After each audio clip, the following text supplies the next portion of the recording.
We are having Kishore as a technical champion from Tirupkovilur, studying in TPGIT second year A section.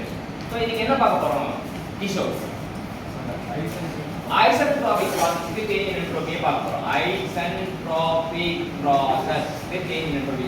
நமக்கு இது equation இருக்கு. ஆனா isentropic processக்கு S2 equal to S1 இல்லாட்டி S equal to constant. அப்ப S equal to constant தான் நம்ம என்னன்னா அப்ப S2 S1 equal to என்ன வரும்? 0 தான் வரும்.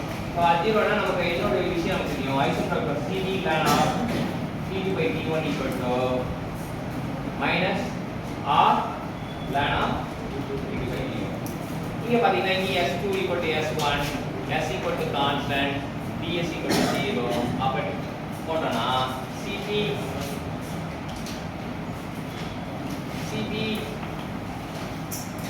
minus Cp ln of T2 by T1 equal to R ln of T2 by T1.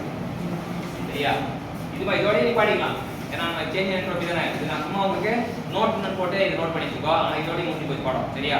S2 minus S1 equal to 0. So explain பண்ணுங்க.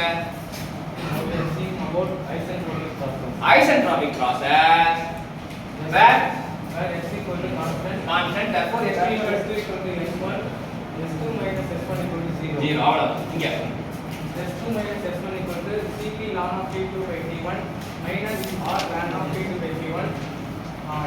In isentropic process X equal to constant.